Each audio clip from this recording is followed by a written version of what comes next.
احساس پیدا ہو گیا نا گناہ کا. یہاں بہت ساری غلطیاں کر کے بھی لوگ جب اپنی بات کرتے ہیں تو کہتے ہیں کبھی یاد تو نہیں کسی کے ساتھ زیادتی کی ہو, یاد تو نہیں کبھی کسی کا. بھئی آپ نے اتنے بڑے ولی ہونے کا دعویٰ کر دیا. انسان تو انسان رہتا ہے. بڑے بڑے لوگ کہہ گئے کہ یا اللہ اگر انجانے میں بھی بھول گئے ہیں تو ہم سے درگزر فرما, لیکن جب ہم تیار ہی نہیں ماننے کو. حضرت انس بن مالک کہتے ہیں وہ خاتون آئی, کوئی پکڑ کے نہیں لایا, کسی 14 دنوں کے ریمانڈ پہ نہیں اسے منوایا گیا, اسے وہ خود بخود آئی. اور کریم محبوب علیہ السلام کے سامنے جب وہ کھڑی ہوئی تو اتنے درد سے میں نے کم لوگ روتے دیکھے ہیں جس درد سے وہ روئی. عرض کرنے لگی حضور میں غلطی کر بیٹھی ہوں, مجھ سے زنا ہو گیا, مجھے پاک کر گئے.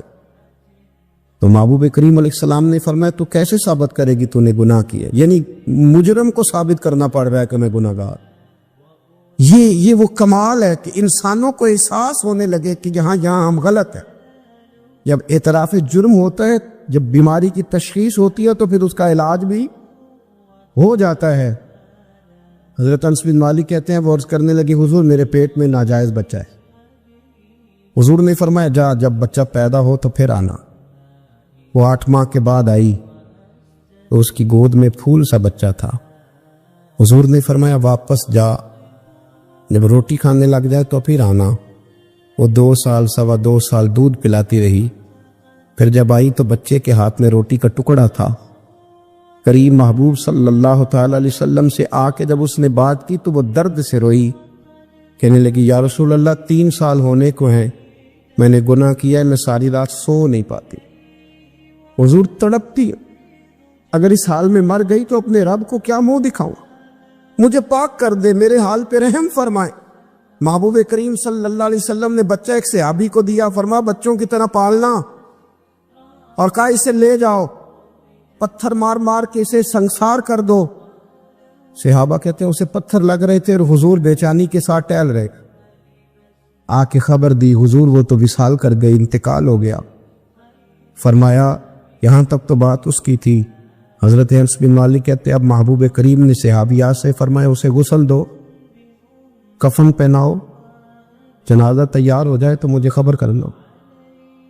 حضرت انس بن مالک کہتے غسل ہوا, کفن ہوا, جنازہ تیار ہوا تو حیران ہم تب ہوئے جب میرے محبوب نے فرمایا صفے بناؤ, میں خود جنازہ پڑھاؤں گا, میں خود جنازہ پڑھاؤں. اور سرکار نے جنازہ پڑھایا تو ایک شخص کی زبان سے نکلا حضور اس ملعون کا معاذ اللہ جنازہ جس نے ناجائز بچہ جنا, اس کے لیے آپ دعا کر رہے ہیں, جنازہ پڑھاؤ. حضور فرمانے لگے خاموش ہو جاؤ, تم نے گناہ دیکھا ہے اس کا احساس نہیں دیکھا, تم نے غلطی دیکھی ہے لیکن اس کی توبہ کا انداز نہیں دیکھا. اور صاحب کنز العمال نے یہ لفظ نقل کیے ہیں کہ کریم محبوب فرمانے لگے اس نے تو ایسی شاندار توبہ کی ہے کہ اگر میں اپنی ساری امت میں بانٹ دوں تو اللہ سب کی مغفرت فرما دے گا. ملا رومی رحمت اللہ علیہ فرماتے ہیں بہت بڑا مجرم تھا ایک بندہ, بہت بڑا گناہگار تھا, بت کو پوجتا تھا, تھک گیا ساری رات بت کے سامنے کھڑا تھا, معاذ اللہ یا صنم یا صنم یا صنم کہتے, تھک گیا, نیند آ گئی, اونگ آ گئی. جب پوری طرح نیند آ گئی اور دماغ پہ نیند قبضہ کرنے لگی تو اس کے منہ سے نکل گیا, صنم صنم کہہ رہا تھا نا, نکل گیا یا صمد, او بے نیاز مالک. رب کریم نے فرشتوں سے فرمایا دوڑ کے جاؤ, جو کہتا ہے اسے دے دو. فرشتے کہنے لگے مالک وہ تو بت کو پکار رہا تھا, اس نے تو غلطی سے نام لیا ہے. فرمایا مجھے نہیں پتا, لیکن دیکھو نا اس نے مجھے پکارا تو ہے نا, کتنی دیر سے جھوٹے کو پکار رہا تھا, اس کا معاملہ حل نہیں ہوا. اب اگر سچے کو پکارنے پہ بھی حل نہ ہوا تو فرق کیا رہ جائے گا. دے دو جو مانگتا ہے, دے دو. میرے دوست گھر پتہ چل جائے وہ کریم کتنا ہے, وہ مہربان کتنا ہے. میرے رسول پاک علیہ الصلوۃ والسلام نے تو فرمایا تیری آنکھ سے اگر اس کے خوف سے اتنا آنسو بھی نکل گیا جتنا مچھر کا پر ہوتا ہے, تو جس طرح بھینس کے تھنوں سے نکلا ہوا دودھ واپس تھنوں میں نہیں نہ جاتا, جو اتنا بھی روئے نہ روئے اللہ کے خوف سے, وہ بندہ دوزخ میں نہیں جائے گا. تھوڑی دیر کے لیے ڈر جائے اپنے رب سے, آئے تو صحیح. عدم معرفت غفلت پیدا کرتی ہے, تو آ تو صحیح, وہ تو کریم ہی بڑا ہے, وہ تو مہربان ہی بڑا ہے. حضرت زنیرہ رضی اللہ تعالی عنہ حضور کی صحابیاں ہیں. ایام جو مکے کے تھے مسلمانوں پر بڑی آزمائش کے تھے، انہیں بڑا مارا کفار نے، اتنا مارا کہ ان کی بینائی چلی گئی، نظر آنا بند ہو گیا. کافروں کی عورتوں نے تانا دیا کہ تو نے ہمارے بت چھوڑے ہیں نا، تو دیکھنا تیری بینائی چلی گئی. تو جناب زنیرہ اللہ پہ بھروسہ، توکل، معرفت الہی کا جذبہ، اٹھ کے کھڑی ہو، کہنے کی چپ کرو، تمہارے جھوٹے بت کیا کر سکتے ہیں، میرا رب چاہے تو صبح جب میں اٹھوں تو میری آنکھیں روشن ہو، اگر کریم کرم کر دے. لوگ کہتے ہیں واقعی ایسا ہوا، جب وہ سویرے اٹھی تو اللہ نے ان کی روشنی واپس کر دی تھی. تجھے پتہ چل جانا وہ مہربان کتنا ہے. وہ ایک بزرگ تھے تو ان سے کسی نے کہہ دیا کہ اگر آپ کا حساب آپ کے ماں باپ کے ذمہ ہو جائے تو پھر کیسا، پوچھنے کے لیے قیامت میں اگر ماں باپ حساب لیں تو پھر کیسا. تو بڑے سیانے لوگ تھے جو دل والے تھے، کہنے لگے نہیں، رب کریم ہی ٹھیک ہے، اس لیے کہ وہ ماں باپ سے کہیں بڑھ کر پیار کرنے والا ہے. اگر یہ معرفت مل جائے وہ کریم کتنا ہے. اور جب بندہ پوری طرح اس کی بارگاہ میں آ کے تڑپ جاتا ہے نا، مولا میں جاؤں کدھر، تیرا دروازہ چھوڑ کے جاؤں کدھر. اقبال کہتے ہیں وہ ایک سجدہ جسے تو گراں سمجھتا ہے، 1000 سجدوں سے دیتا ہے آدمی کو نجات. تجھے جگہ جگہ جھکنا نہیں پڑے گا اگر تو صحیح معنوں میں اپنے رب کی بارگاہ میں جھک جائے. تو میرے عزیز کوشش کرے کہ اس کی معرفت، اس کا کرم، اس کی عطا اور اللہ تبارک و تعالیٰ کے حاضر و ناظر ہونے پر عین الیقین، حق الیقین حاصل کرے. اور پھر 8ویں بات یہ ہے کہ غافل لوگوں کی صحبت بھی بندے کو غافل کر دیتی ہے. غافلوں کی صحبت میں نہ بیٹھے، ان کی صحبت میں بیٹھے ان کے پاس بیٹھنے سے دل میں رب رسول کی محبت پیدا ہوتی. غافلوں سے بچیں.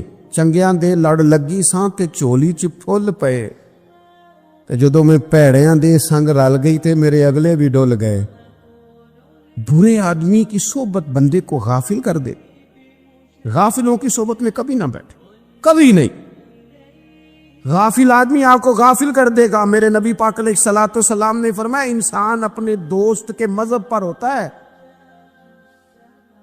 یہ بہت بڑے لفظ ہیں. فرمایا المرء علی دین خلیلہ، انسان اپنے دوست کے مذہب پر ہوتا ہے. تو دیکھ تو نے دوست کس کو بنایا ہے. جو تیرے دوست کا مذہب ہوگا وہی تیرا ہو جائے گا. ہم نے دوست بنایا نا غوث پاک جیلانی کو، ہم نے یاری لگائی ہے نا داتا علی اجمیری سے، ہماری نسبت ہے نا معین الدین اجمیری سے، ہمارا تعلق ہے نا بہاؤالدین زکریا ملتانی سے، ہمارا رشتہ ہے نا حضرت مجدد الفسانی سے، ہم ماننے والے ہیں نا اعلیٰ حضرت بریلوی کے. ہمارا تعلق ہے کبھی جماعت علی سے، کبھی مہر علی سے. ہمارا ان سے تعلق ہے تو صبح شام ہماری زبان پہ رہتا ہے بالغ العلا بکمالہ، کشف الدجی بجمالہ، حسنت جمیع خصالہ، صلو علیہ وآلہ. ان سے تعلق جڑا ہے نا تو کئی دفعہ تنہائیاں تڑپا دیتی ہیں اور تڑپ کے کہتے اج سکھ متراں دی ودیری ہے، اج سکھ متراں دی. سکھ کہتے ہیں اڈیق کو، متر کہتے ہیں محبوب کو. اج سکھ متراں دی ودھیری ہے، اے کیوں دلڑی اداس گھنیری ہے، لوں لوں وچ شوق چنگیری ہے. اج نینا لائیاں کیوں جھڑیاں، سبحان اللہ سبحان اللہ سبحان اللہ. پہلے کہتے ہیں سکھ متراں دی ودھیری ہے یعنی اداس ہوں، پھر حضور کے جلووں پہ نظر کرتے ہیں، کہتے ہیں سبحان اللہ سبحان اللہ. ماں اجمل کا، ماں احسن کا، ماں اکمل کا. اور پھر فوراً کہنے لگے او کتھے مہر علی،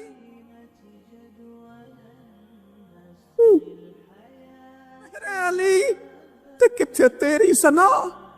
اب ویکھو مشتاق اکھی کتھے جاڑیاں، بلغ الغلا بے کما کشف الدجی بے اور میرے اعلیٰ حضرت کہنے لگے سرور کہوں کہ مالک و مولا کہوں، باغ خلیل کا گلے زیبا کہوں تجھے، تیرے تو وصف عیب تناہی سے ہیں بری، حیران ہوں میرے شاہ میں کیا کیا کہوں۔ غافل آدمی کی علامت ہے برے لوگوں کی صحبت میں، خبردار ان کے پاس نہ بیٹھنا، جن کے پاس بیٹھنے سے تمہارے دلوں میں اولیاء اللہ، اللہ کے بندوں کی عداوت پیدا ہو۔ خبردار خبردار ان کے پاس نہ بیٹھنا جن کے پاس بیٹھنے سے تمہارے دلوں میں حضور کی اولاد پاک کے بارے میں شک پیدا ہو۔ خبردار اس شخص کے پاس نہ بیٹھنا جو امام حسین ابن علی کے بارے میں کوئی کمزور بات کرتا ہو، بچنا۔ خبردار اس سے بچنا جو حضور کے صحابہ کے بارے میں بات کرے، بچنا اس سے۔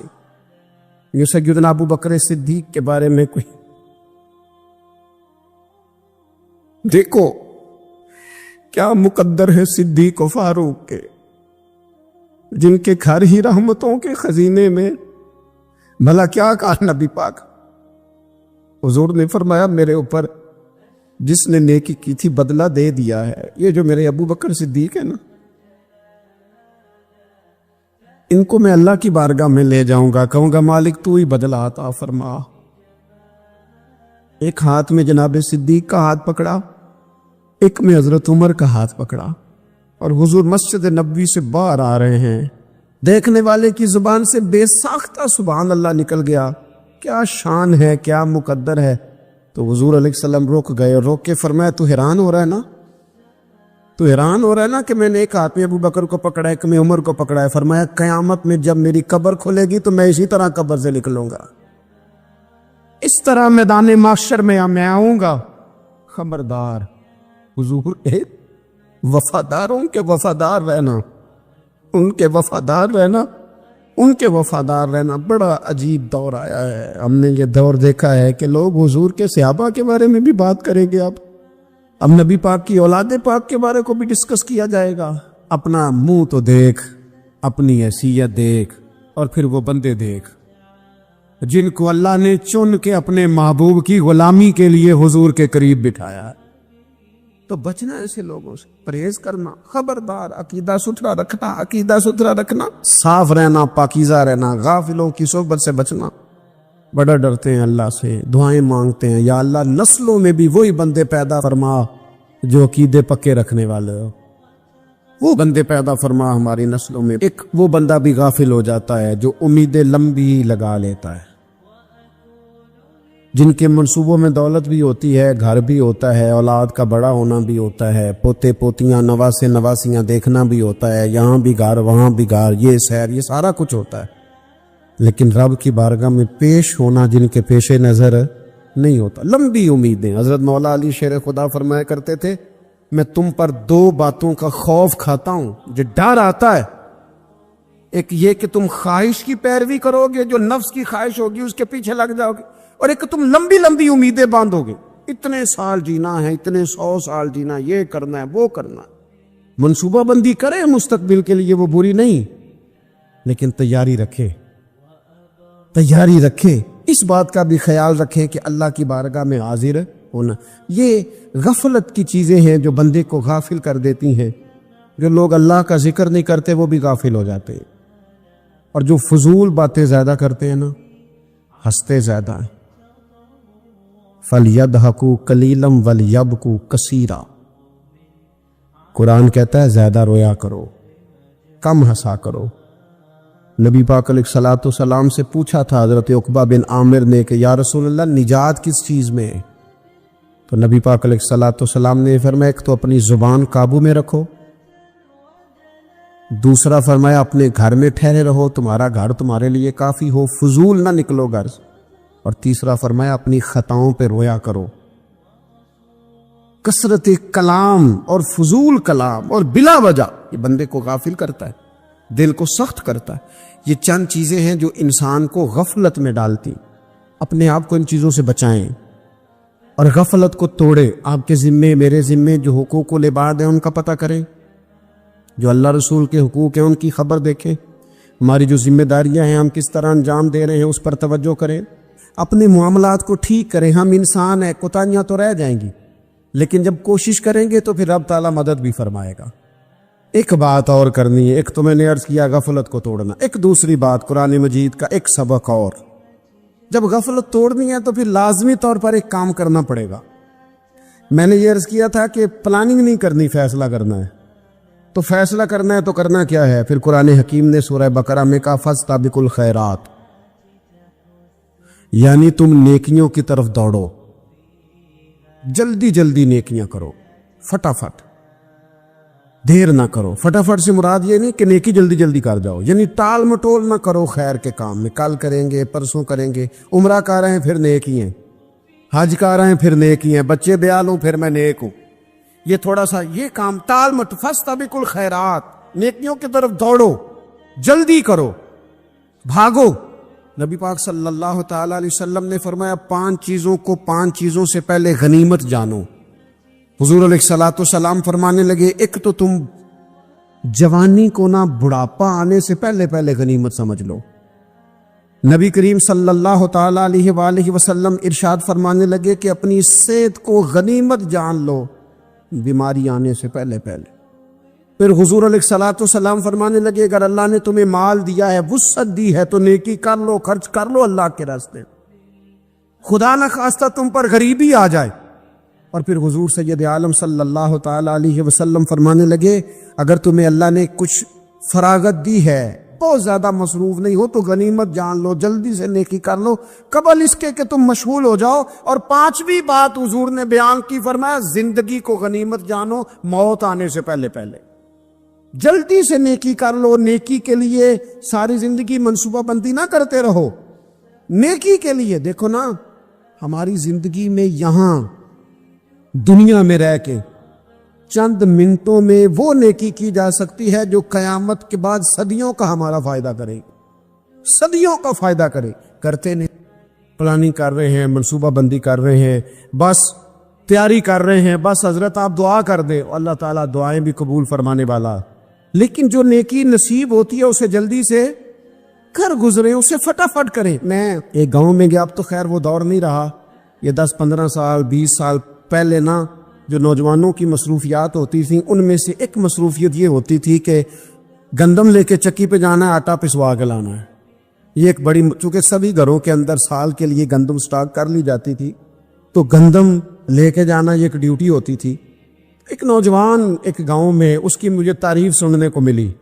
تو ایک بوڑھی اماں کہنے لگی یہ تو بڑا نصیباں والا ہے، سارے دا آٹا پہ آلے ہوتا ہے.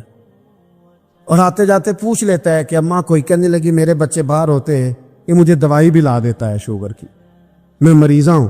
یعنی خیر جتنی ہو سکے جتنی. میرے ایک سنگی ہیں تو سڑک پہ کوئی بندہ کھڑا ہوتا ہے نا، اللہ تعالیٰ انہیں سلامت رکھے، بندہ کھڑا ہوتا ہے تو کہتے ہیں میں اس سے پوچھ لیتا ہوں بابا جی کدھر جانا ہے، فلانی جگہ جانا ہے، تو کہتے ہیں میں موٹر سائیکل پہ بٹھا لیتا ہوں. بندہ دیکھ کے مجھے سمجھ آ جاتی ہے ضرورت مند ہے، کوئی چور نہیں، کوئی ڈاکو نہیں، ضرورت مند ہے. میں اسے منزل تک نیکی جتنی میسر آئے، جس حد تک میسر آئے. کیا کہا ہمارے نبی پاک علیہ السلام نے؟ حضور نے ہم سے فرمایا کچھ نہ ہو سکے تو بات ہی مسکرا کے کر لینا، اس پر ہی اللہ صدقے کا ثواب عطا کرو. فاستبقوا الخیرات، جلدی سے نیکی کر لو. اپنے نامہ اعمال میں روز نیکیاں جمع کرو، کوئی نہ کوئی خیر کا کام روز کرو اور جلدی سے کرو. صحیح مسلم میں حدیث ہے، نبی پاک صلی اللہ تعالی علیہ وسلم فرمانے لگے جلدی جلدی نیکی کے کام کر لو ان فتنوں سے پہلے جو اندھیری رات کے حصوں کی طرح فتنے ہوں گے. فرمایا اس وقت حال یہ ہوگا کہ آدمی صبح مومن ہوگا، شام کو کافر ہو جائے گا، شام کو مومن ہوگا تو صبح کافر ہو جائے گا. اور فرمایا لوگ دنیا کے بدلے اپنا دین تک بیچ ڈالیں گے. معاذ اللہ جھوٹی قسمیں نہیں کھائی جاتی، جھوٹا قرآن مجید نے لوگ اٹھا لیتے. لوگ دنیا کے لیے دین بیچ ڈالیں گے. اس سے پہلے پہلے جب فتنے اتنے زیادہ ہو جائیں، اس سے پہلے پہلے نیکی کر لو، کوئی خیر کا کام کر لو، جلدی سے کچھ ایسا کر لو. حضرت عقبہ بن حارث رضی اللہ تعالیٰ عنہ فرماتے ہیں یہ دیکھیں ہمارے نبی پاک علیہ السلام کی سیرت کیا ہے، حضور کا اسوہ کیا ہے، نبی پاک علیہ السلام ہماری تربیت کس طرح کرتے. حضرت عقبہ بن حارث رضی اللہ تعالیٰ عنہ کہتے ہیں ہم نے نبی پاک علیہ السلام کے ساتھ عصر کی نماز پڑھی، یہ صحیح بخاری میں موجود ہے۔ فرماتے حضور سلام پھیرتے ہی فوراً اٹھ کے گھر تشریف لے گئے۔ یہ ہمارے لیے انوکھی بات تھی، غیر متوقع تھی، پہلے کبھی ایسا ہوا نہیں۔ سلام پھیرا نماز کا، حضور جلدی سے تشریف لے گئے۔ اب ہم حیران تھے اور حیرت انگیز طور پر حیران تھے کہ کریم اتنی جلدی تشریف لے گئے۔ تھوڑی دیر ہوئی حضور واپس آ گئے تو محبوب پاک علیہ السلام فرمانے لگے گھر میں ایک چھوٹی سی ڈلی، ایک چھوٹا سا ٹکڑا سونے کا پڑا تھا، مال آیا تھا سارا صدقہ کر دیا، وہ تھوڑا سا پڑا تھا، اچانک مجھے یاد آیا وہ تو پڑا رہ گیا۔ تو حضور فرمانے لگے میں نے کہا کہیں ایسا نہ ہو جائے کہ ساری رات گزر جائے اور میرے گھر میں پڑا ہی رہ جائے، میں جلدی سے جا کے اسے خیرات کر دوں۔ میں نے خیرات کیا، پھر میں واپس آ گیا ہوں۔ جلدی سے نیکی، جلدی سے نیکی کر لی جائے۔ ہم بڑا انتظار کر رہے ہیں، بڑا لمبا ہمارا پروگرام ہے، ہمارے پاس ٹائم ہی بڑا ہے، کسی نے کان میں کہہ دیا ہے تیرے پاس بڑا وقت ہے، ابھی تو بڑی عمر پڑی ہے، ابھی تو جناب او میرے بھائی یہ لوگوں کے کہنے کی باتیں ہیں، پھر پتہ ہی نہیں چلتا حالات کس طرح کے ہو جاتے ہیں اور کیا معاملات انسان کے ساتھ درپیش ہوتے ہیں۔ جتنی خیر میسر آئے، جتنا بھلا میسر آئے، جتنی انسان کو توفیق ملے۔ میں نے بزرگوں کو دیکھا، اپنے اصحاب کو، پہلے وہ خدام سے کہتے کہ میں سونے لگا ہوں اور پابند کرتے لوگوں کو کہ فلاں وقت، بزرگوں کو میں نے دیکھا اپنے، وہ پابند کرتے لوگوں کو کہ فلاں وقت میں موجود ہوں گا، آنا، خود پابند فرماتے۔ اور پھر جب بیدار ہوتے تو سب سے پہلے خدام کو بلا کے پوچھتے کوئی مہمان تو نہیں آیا؟ خود جناب آپ نے خود ہی تو پابند فرمایا فلاں دن آنا۔ کہنے لگے چل یار اگر کوئی آیا تو مجھے ملا لو، میری ملاقات کرا لو۔ کیوں؟ اس لیے کہ دور سے آیا ہے، مجھ سے ملنے آیا ہے، کوئی خیر کی بات سیکھنے آیا، چلو میرے نام اعمال میں کوئی نیکی جائے گی، کچھ نہ کچھ خیر جمع کر لی جائے، کچھ نہ کچھ ڈیوٹی کر لی جائے، کچھ کام کریں اور جلدی سے کریں۔ حضرت جابر ابن عبداللہ انصاری رضی اللہ تعالیٰ عنہ بیان کرتے ہیں، یہ بھی بخاری میں موجود ہے، کہتے ہیں ایک صحابی نبی پاک علیہ السلام کی بارگاہ میں حاضر ہوئے غزوہ احد کے موقع پر، اور حال ان کا یہ تھا کہ وہ کھجور کھا رہے تھے اور کھجور انہوں نے منہ میں رکھی ہوئی تھی۔ حضور کی بارگاہ میں حاضر ہوئے اور عرض کرنے لگے یا رسول اللہ صلی اللہ تعالی علیہ وسلم اگر میں شہید کر دیا جاؤں تو کہاں جاؤں گا؟ حضور فرمانے لگے جنت میں۔ تو کہتے انہوں نے جو کھجور منہ کے اندر تھی وہ انہوں نے نگلی نہیں، اندر نہیں لے گئے، اس کو باہر نکالا اور دوڑ کے آگے بڑھے اور جنگ کرنی شروع کر دی اور لڑتے لڑتے شہید ہو گئے۔ کیا سبق دیا انہوں نے؟ سبق یہ دیا کہ نیکی کرنے میں اتنی دیر بھی نہیں کرنی جتنی کھجور کھانے میں دیر لگتی ہے۔ جلدی سے نیکی کرنی ہے، فٹافٹ نیکی کرنی، اس کے اندر ٹال مٹول نہیں کرنا۔ اسی وقت انہوں نے کھجور باہر نکال دی، دوڑ کے انہوں نے حضرت انس بن نضر رضی اللہ تعالیٰ عنہ، حضرت انس بن مالک رضی اللہ تعالیٰ عنہ کے چچا ہیں، میدان احد میں احد پہاڑ کے قریب کھڑے تھے، لوگوں سے کہہ رہے تھے جلدی جلدی ادھر آؤ، وہ جنت جو انسان کو انتقال کے بعد نصیب ہوگی اور قیامت کے بعد نصیب ہوگی، فرماتے تھے مجھے تو ابھی احد پہاڑ کے اندر سے جنت کی خوشبو آ بھی رہی ہے، لہذا جلدی سے آؤ، ادھر دوڑو، جہاد کرو، آؤ کفار سے لڑے۔